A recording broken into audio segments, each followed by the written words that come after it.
vamos conversar com o economista Otílio Rodrigues, que está em Campinas. Os nossos amigos da TV Centro-Sul, alegria, satisfação em encontrá-los. A economia brasileira parece que vive momentos de excepcionalidade. O Brasil tem uma economia liberal ou está aí às portas do chamado socialismo estatal? Bom, Erivan, a gente tem acompanhado uma polarização que acontece não só no Brasil, mas no mundo inteiro. Você vê uma radicalização de posições, está acontecendo nos Estados Unidos, está acontecendo na Europa, está acontecendo no Brasil, o acirramento de ideias, de visões de mundo. A economia não é diferente, sempre aconteceram visões diferentes da economia, escolas de pensamento que propõem uma determinada filosofia, uma determinada visão de mundo, e outras que propõem uma receita completamente diferente. Tradicionalmente, a gente pode dizer, existem dois modos de administrar a economia. Existe a escola liberal, do pensamento liberal, que tem uma visão de economia, tem alguns princípios, alguns valores, e tem uma outra visão que é o socialismo, que qualquer característica de um, qualquer característica de outro. O liberalismo, ele está assentado em três princípios. Um é o da livre iniciativa, ou seja, cada um é livre para fazer o que quiser, para empreender, para abrir seu negócio, para fazer aquilo que for conveniente. Um outro princípio é o Estado mínimo. A ideia proposta pelo pensamento liberal é que o Estado deve se limitar a algumas funções fundamentais, como garantir a segurança, a infraestrutura, e aí deixar a livre iniciativa tomar conta da atividade econômica. E o terceiro pilar do pensamento econômico liberal é a questão da propriedade privada, direito de propriedade, que é um princípio fundamental. Então, esses são os três pontos, assim, a livre iniciativa, o Estado mínimo, a propriedade privada. Do outro lado está exatamente o oposto, totalmente antagônico. Essa visão socialista. Eu não estou me referindo aqui ao socialismo como regime político, ideológico, mas essa visão socialista da economia, que é o quê? Um Estado forte, a iniciativa econômica dependeria fundamentalmente do Estado. Um outro ponto seria a abolição da propriedade privada, seria a nacionalização dos bens, a atividade econômica seria planificada. São dois extremos. Você poderia dizer, existe algum país que poderia ser classificado em um ponto e no outro? Tem a rigor nenhum. A maioria dos países estão mais para um ponto e mais para outro.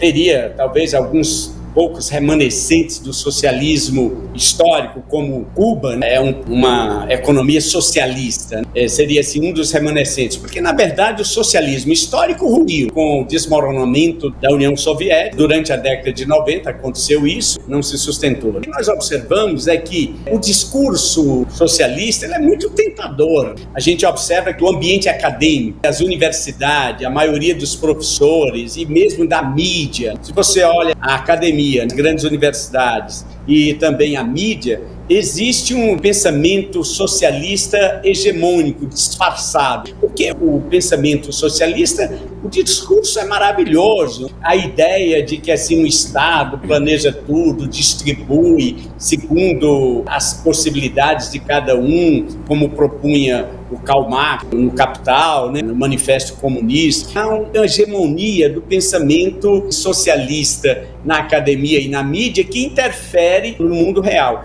O Brasil, ele fica assim como se fosse um pêndulo. De repente ele vai para um lado, outra hora ele vai para outro, E nós não temos assim clareza das nossas convicções. Nós não sabemos o que é que nós somos. Esse é o ponto. A gente fica nessa indefinição, nessa gangorra, nesse vai e vem. Otílio, desde 59 Cuba é teoricamente uma república socialista, mas lá as casas estão caindo dos pedaços, o povo não tem o que comer, os supermercados não têm o que vender, é uma situação lamentável. Na Venezuela, que segue esse modelo do socialismo, o povo está fugindo aqui para o Brasil para escapar. Na Argentina, que também tem isso aí, sabemos inflação lá em cima, não tem quem queira emprestar dinheiro para a Argentina. Estamos no aspecto da economia. considerando esses exemplos que eu citei agora práticos, de Cuba, da Argentina, a própria China, onde a grande maioria vive em situação de penúria, a elite vive muito bem. Desses dois modelos aí que você fez referência, qual deles seria mais razoável?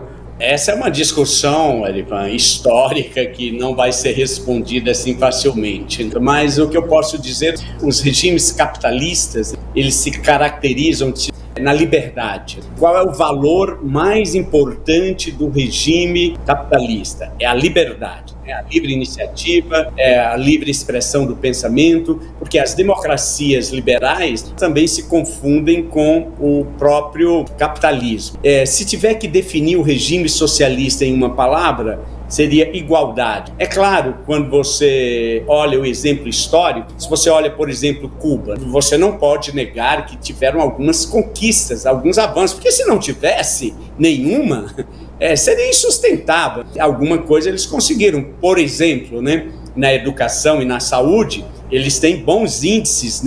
A gente pergunta assim, o que seria melhor? É uma questão que cada um tem que responder. Eu estou mais alinhado com o liberalismo. Minha liberdade é um valor supremo, seja a liberdade de ir, de vir, a liberdade de pensamento, a liberdade de empreender. Então, eu defendo o liberalismo, eu sou um liberal. Por outro lado, nós não podemos cair no extremo que algumas posições xiitas, extremistas, ideológicas, de achar que o mercado resolve tudo, de querer também, assim como tem os xiitas, os extremistas do lado socialista, que acham que o socialismo é uma maravilha, é o paraíso na terra, é o melhor regime, e isso tem um discurso muito atraente. Do outro lado, a gente tem os defensores ideológicos do liberalismo, em que propõem e acreditam que o Estado mínimo é a solução para tudo. Não é, nem um extremo nem outro. Nós temos que reconhecer também que em alguns lugares das economias capitalistas existe o chamado capitalismo selvagem, que aconteceu na história e depois foi minimizado, mas se você pega a história econômica, por exemplo, da própria Inglaterra, o capitalismo surgiu, se expandiu a partir da Revolução Industrial no século XVIII, coincidiu com o auge, porque foi lá na Inglaterra que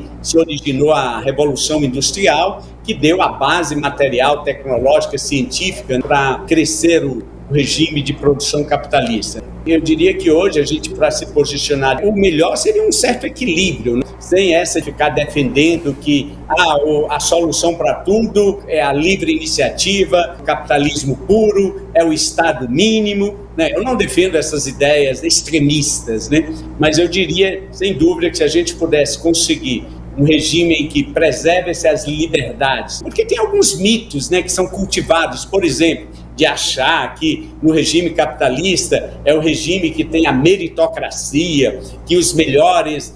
É inegável, quando você olha historicamente, que os ganhos dos países capitalistas foram muito superiores na ciência, na tecnologia, nos indicadores de qualidade de vida. Onde se instaurou o capitalismo, tem variáveis que demonstram a superioridade desse modo de produção. Agora, as condições iniciais em que as pessoas começam a vida não são iguais. Por isso, é necessário a presença do Estado. O Estado tem sua razão de ser. O que não pode ser um Estado como acontece no Brasil, que quer interferir na vida do cidadão, que quer determinar as leis econômicas, a interferência. Aqui também já é um outro excesso, por outro lado. Embora a gente não seja, tecnicamente, ou a rigor, um país socialista, né? Mas a gente está sempre caindo nessas tentações autoritárias de um Estado forte, de um Estado que interfere na liberdade do cidadão.